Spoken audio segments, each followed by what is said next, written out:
जय जौहर साथियों, आपका हार्दिक अभिनंदन है दान का दर्शन के यूट्यूब चैनल में। साथियों, विपत्ति के समय जो इंसान इंसान के काम आए, वास्तव में वही सच्चा इंसान होता है। कोरोना का समय हमारे देश के लिए एक बहुत ही बुरा और आपदा का समय था। इस दौरान धानका समाज के कई संगठनों ने न केवल मुख्यमंत्री राहत कोष में राशि जमा कराई, बल्कि कई संगठनों ने सीधे तौर पर गरीबों लाचारों की मदद की। 7 जनवरी 2024 को राजस्थान धानका समाज रजिस्ट्रेशन संख्या 256-6970 द्वारा ऐसा ही एक कार्यक्रम दुर्गापुरा के हरियाली गार्डन में आयोजित किया गया, जिसमें कोरोना काल में अनुदान देने वाले भामाशाहों का सम्मान किया गया। साथियों, आइए देखते हैं इस कार्यक्रम की एक झलक। राजस्थान धानका समाज रजिस्टर संख्या 256-6970 का आम सम्मेलन दिनांक 7 जनवरी 2024 को दुर्गापुरा के हरियाली गार्डन में आयोजित किया गया। सम्मेलन की अध्यक्षता संगठन के पूर्व अध्यक्ष श्री मालूराम जी खर्रा ने की। सम्मेलन के मुख्य अतिथि श्री गणेश मीणा, पूर्व उप चेयरमैन नगर निगम जयपुर थे। सम्मेलन के दौरान सांगानेर कोर्ट के बार एसोसिएशन के नवनिर्वाचित अध्यक्ष श्री हंसराज का भी स्वागत किया गया। समारोह के मुख्य अतिथि श्री तेजपाल जी महाराज, अध्यक्ष सत्संग मंडल बारह अखाड़ा जयपुर थे। संगठन के अध्यक्ष एडवोकेट श्री मुकेश वर्मा ने संगठन द्वारा किए गए कार्यों से समाज को अवगत करवाया। इस संस्था में 5 लाख रुपए अभी वर्तमान में आपके अकाउंट में है।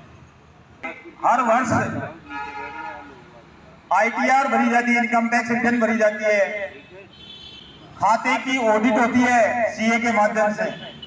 700 लोग जिनका सदस्य फॉर्म भी हमने वहां इंतजाज करा रखा है। समिति के महामंत्री एडवोकेट श्री रोहित कुमार दानका ने समाज में चल रही गुटबाजी की ओर ध्यान आकर्षित करते हुए सामाजिक एकता के प्रति अपनी निष्ठा की बात दोहराई। हम भी चाहते हैं, कर्म सबके हैं, हम मानव हैं कि समाज एक होना चाहिए।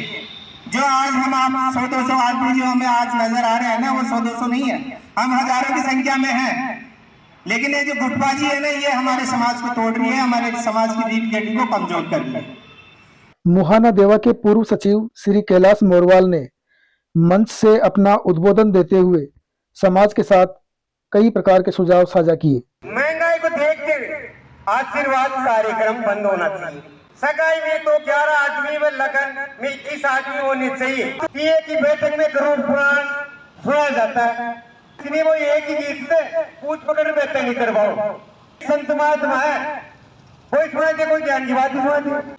जुड़ना परावनी बंद होनी चाहिए। रिटायर्ड मेरी तो पहले तो नौकरी छूट गई और दूसरा कोई बेरोजगार से अपना परावनी ले आओ। श्री रमेश कुमार मुदड़िया, निवासी अनीता कॉलोनी, रामपुरा रोड, ग्राम लाखना को समिति के मीडिया प्रभारी के पद पर नियुक्त करते हुए नियुक्ति पत्र व शील्ड प्रदान कर सम्मानित किया गया।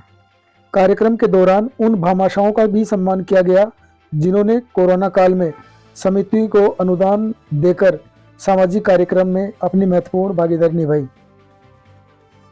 साथियों, इस कार्यक्रम के दौरान हमने राजस्थान धानका समाज रजिस्ट्रेशन संख्या 256-6970 के अध्यक्ष और महामंत्री से समाज में चल रहे विभिन्न विषयों को लेकर बातचीत की। आइए सुनाते हैं आपको इस बातचीत के कुछ अंश। साथियों, आज कॉन्फ्रेंस काल में हमारे साथ है राजस्थान धानका समाज रजिस्टर 256-6970 के अध्यक्ष एडवोकेट श्री मुकेश वर्मा एवं महामंत्री एडवोकेट श्री रोहित कुमार दानका। सर, आप दोनों का हार्दिक अभिनंदन है दान का दर्शन के यूट्यूब चैनल में। धन्यवाद साहब, बहुत बहुत धन्यवाद आपको। सर, पहले आप दोनों को 7 जनवरी का सफल कार्यक्रम करने के लिए हार्दिक बधाई। कोरोना काल में मदद करने वाले लोगों को सम्मानित करके आपने समाज में एक बहुत ही पॉजिटिव संदेश दिया है।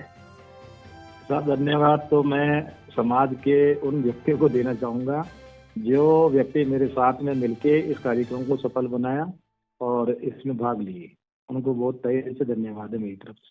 सर, समाज के लोगों के कुछ सवाल है आपके लिए। आप पर आरोप लगाया जाता है कि आपने घर में बैठकर चुनाव करे हैं और समाज में आपकी कोई भी मान्यता नहीं है, इस बारे में आप क्या कहना चाहेंगे? सर, जो भी आरोप लगा रहे हैं वो बिल्कुल सरासर गलत है। हमने जो चुनाव कराए हैं वो हमारे संस्था के जितने भी सदस्य हैं उन सब ने मिलकर मेरा चुनाव किया है और चुनाव हमारे संविधान के अनुसार किया है, हमने रीति नीति से किया है और उस चुनावों की पूरी अपने प्रक्रिया को है रजिस्ट्रार के यहाँ पे भेजा है और रजिस्ट्रार के यहाँ से अनुमोदन हुआ है हमारा। तो ये तो सब गलत बातें हैं, लोग बाग ऐसे कहते हैं। और अगर मेरा गलत चुनाव होता और मुझे अध्यक्ष नहीं होता तो हमारा जो 7 तारीख को दुर्गापुरा में आम सम्मेलन बुलाया है, उसमें जो बढ़ चढ़ के सैकड़ों लोग जो हमारे पास में आए हैं, वो हमारे पास में आते ही नहीं। और जो उनकी जो संख्या को देख के वो लोगों ने जो हमारा उत्साहवर्धन किया है, वो आए हमारे पास में, तो उसको देख के और दूध का दूध और पानी का पानी हो जाता है जी। इसमें कोई दोहरा ही नहीं है। मेरा अगला सवाल रोहित जी से है। सर, मेरा सवाल ये है कि जैसे धानका समाज के इतिहास में पहली बार सबसे ज़्यादा पढ़े लिखे लोग एक साथ हैं अध्यक्ष और महामंत्री के रूप में, तो मेरा सवाल ये है कि आप अपनी इन योग्यताओं का उपयोग समाज के विकास में किस प्रकार से करेंगे? सर, राजस्थान धानका समाज संगठन के पिछले 55 साल के इतिहास में पहली बार धानका समाज का अकाउंट खुलवाया गया है, जहां एक एक पैसे का हिसाब किताब रखा जाता है। वर्तमान में संस्था के खाते में 5 लाख रुपए जमा है। हर साल इनकम टैक्स रिटर्न फाइल की जाती है। हम शिक्षा का प्रयोग करते हुए समाज की सभी गतिविधियों को पूरे व्यवस्थित तरीके से करने पर कार्य कर रहे हैं। हमारा शिक्षा पर बहुत ज्यादा जोर है। जल्द ही समाज को सकारात्मक परिणाम नजर आएंगे। परीक्षा में अच्छे अंक प्राप्त करने वाले विद्यार्थियों को संस्था की ओर से सम्मानित किया जाएगा। साथ ही समाज के लिए निस्वार्थ भावना से कार्य करने वाले बुद्धिजीवियों और समाज सेवकों को भी सम्मानित किया जाएगा। जी, बहुत बढ़िया। सर, वर्तमान में धानका समाज के सामने कौन कौन सी चुनौतियां आप महसूस कर रहे हैं? किस प्रकार की समस्याएं आप देखते हैं? देखो, वर्तमान में बड़े दुख की बात है कि धानका समाज में राजनीतिक की स्थिति बहुत खराब है। कोई भी बड़ी पार्टी धानका समाज के लोगों को चुनाव में टिकट नहीं देती है। अभी वर्तमान में 32 MLA एसटी से है, लेकिन हमारी समाज का एक भी MLA नहीं है। राज्य और केंद्रीय प्रशासनिक सेवाओं में धानका समाज के विद्यार्थी नहीं पहुंच पा रहे हैं। धानका समाज की धर्मशालाएं, मंदिर आदि की स्थिति बहुत ही खराब है। इनका ध्यान रखने के लिए कठोर सामाजिक नियम बनाने जाने की आवश्यकता है। बार बार समझाने के बावजूद भी कुछ लोग रेस्ट्रिक्शन का दुरुपयोग कर रहे हैं। चाहते हुए भी हम उनके खिलाफ कठोर कार्रवाई नहीं कर पा रहे हैं। अगला सवाल मुकेश जी से पूछ रहा हूँ। जी सर, समाज के छात्रावास के लिए आपने क्या प्रयास किए हैं और वर्तमान में क्या स्थिति है? सर, समाज के छात्रावास के लिए हम करीबन 2 साल से निरंतर अथक प्रयास में हैं। पिछली जो हमारी कार्यकारिणी थी, मालूराम जी अध्यक्ष थे और बाबूलाल जी ढाबी महामंत्री थे।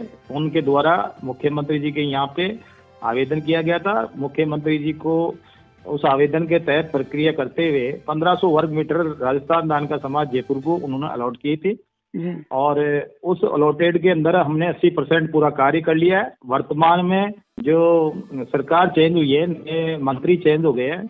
अभी जैसे ही वो अपने कार्य को सुचारू रूप से करना चालू कर देंगे तो हमारा छात्रावास का काम पूरा हो जाएगा और जल्द से जल्द हम आप लोगों को ये सौगात देंगे कि हम छात्रावास की जमीन ले लेंगे और छात्रावास भी बना के देंगे हमारे कार्यकाल में। जी सर, एक अंतिम सवाल है। जैसा कि आपको पता है कि एक वर्ग ने हमेशा, कुछ लोगों ने विरोध किया, कुछ लोगों ने समर्थन किया और अब संगठन की भागदौड़ आप लोगों के हाथ में है।